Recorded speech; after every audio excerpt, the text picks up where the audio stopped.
When it comes to picking a stock market investing strategy, there's a lot of options you can pick from. However, if you've ever taken the time to look into each one, you'll realize that dividend investing stands out in two major ways. Dividend investing is much less volatile than the majority of the other strategies that exist, but it's also the only strategy that exists that allows you to build up a stream of passive income.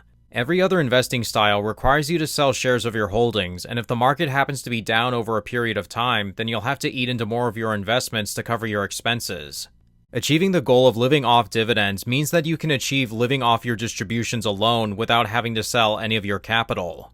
It's one of the most popular forms of investing, not just by retirees, but by people who love having another income stream. Once you buy dividend-paying investments, all you have to do is sit back and watch the dividends get deposited into your brokerage account. But it's important to know that dividend investing is a long-term strategy. You'll never get rich overnight by investing in dividend stocks. But it's a much safer strategy at not only building wealth, but also creating a source of passive income. If you're new to my channel, I'm both a dividend and an income investor. I invest for dividend growth, but I also hold higher-yielding dividend stocks, which are often referred to as income holdings. With only one exception, everything I invest in yields a minimum of 4%, which differentiates me from other dividend investors on YouTube. But one of the most common questions I get from people who are just starting out is what I think they should buy when they're first building their portfolios. And to a certain degree, it can depend on how much you're starting out with. Prioritizing safety is much more important at the beginning of your investing journey. There's two things in particular that I would suggest working with if you have a smaller investment amount, such as a couple thousand or even less. The first thing investors should focus on is holding investments that offer growth. Regardless of what dividend investments you're holding, you always want to make sure you're reinvesting all of your dividends. This creates what's called a snowball effect, which is when you reinvest your distributions, you're buying more shares of the same holding, and your dividend payments keep growing over time. When it comes to dividend investments, you typically have two choices. You have stocks and ETFs that offer lower yields but provide some consistent dividend increases and share price growth. Then you also have investments that offer much higher yields, anywhere between 8 and 14% or more, but they don't offer dividend increases. It's a good idea to prioritize stocks and funds that might not offer the highest yields, but they can provide good long-term dividend increases. Because not only are your dividend amounts growing, but you're also reinvesting them, which can sometimes be faster than simply reinvesting higher-yielding investments that don't grow their dividends. The good news is there are plenty of options that exist that do offer way above average dividend yields and provide dividend growth and share price growth over time. In terms of what to buy, there's a few considerations that I would make. For those with smaller balances or just starting out, I would recommend making a diversified dividend growth ETF like SCHD the cornerstone of your portfolio. It's a diversified growth ETF that offers some of the best dividend growth you can find, as well as share price appreciation. How much you dedicate your portfolio to it depends on your risk tolerance. I'd suggest allocating anywhere from 10 to 30% of your portfolio to it, or even more if you happen to be very risk averse. There's a number of high-quality REITs that offer good yields and dividend growth. Triple N REIT is a dividend aristocrat that's provided dividend increases for more than 33 years and counting. Speaking of aristocrats, Realty Income is another high-quality REIT that offers good growth in dividend distributions. Agree Realty is another great consideration that provides long-term dividend growth. There's a couple business development companies I'd also recommend considering as well. Main Street Capital is a really good BDC that's provided excellent growth over time. Ares Capital is another BDC that's also done really well and offers the occasional dividend increase. Finally, Capital Southwest also has a really good track record of performance. My general rule is that I don't like any single company representing more than 10% of my portfolio. So anything less than 10% of your portfolio for each holding is a good consideration. REITs are safer than BDCs, so I take that into consideration when making your dividend portfolio. But be sure to do your own research and come to your own conclusion on each holding to determine if it aligns with your goals and your risk tolerance.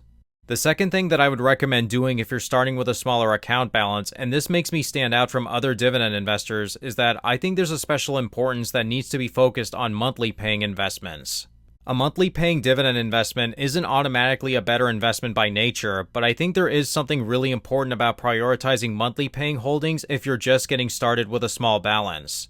As I mentioned in the beginning of this video, dividend investing is a long-term strategy. You don't get rich overnight, and over the years I've seen plenty of people walk away from dividend investing. Probably the most common reason is because they lose the motivation to keep going. What I think definitely helps significantly in terms of motivating a dividend investor to keep going is to see a lot of dividend transactions being posted in your brokerage account. The more dividend payments you receive, the more motivating it is to keep going. What I found is that even if the share prices of these dividend stocks aren't exactly moving up, if you instead shift your focus towards your transaction history in your account, that can equally be as motivating. Most dividend-paying stocks issue dividends every quarter or every 3 months. If you're having to wait 3 months for every single dividend you receive, it can feel like you're not making much progress.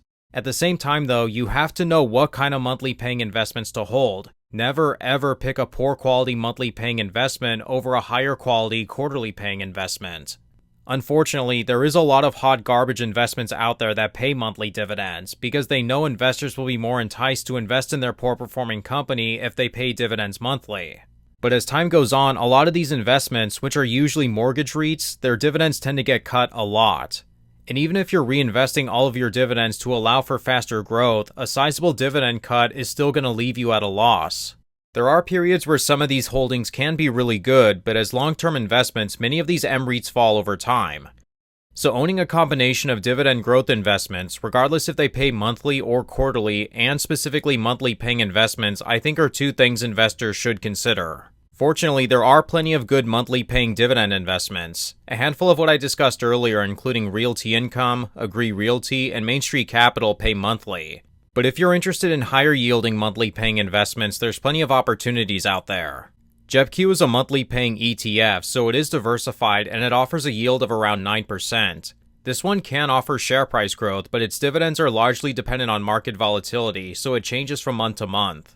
PennantPark Floating Rate Capital is a BDC that also pays monthly. Its payout ratio is usually pretty close to 100%, so there can be some elevated risk with this company. I currently hold it, and they've never had a dividend cut in their history, which is good though. SPYI is an ETF that pays monthly as well. It's a fund that writes covered calls on the S&P 500, and it offers a yield of over 12%. My opinions on diversification are the same as they are for growth holdings. I like to keep every position to less than 10% of my portfolio at any time.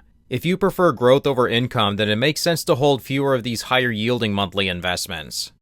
But to summarize what we've looked at, if you have a lower amount to invest or if you're just getting started, it's best in my opinion to target growth investments and monthly paying investments first. There's plenty of opportunities that exist for overlap as there are stocks and ETFs that offer both. I recommend not dedicating more than 10% to any individual holding, with the exception of SCHD, unless you prefer a different dividend growth ETF that exists. There's a lot of great options for growth within the REIT sector, and these companies usually offer above average yields compared to your typical S&P 500 stock. If you want more high-yielding investing content, then feel free to subscribe to this channel for more. But with that being said, that's going to conclude today's video. If you'd like to connect and also see what's inside my own personal dividend portfolio, then feel free to check me out over on our Patreon, where you'll receive updates and be able to talk to me and other higher-yielding dividend and income investors. But with that being said, thank you all so much for watching today's video, and until next time, take care.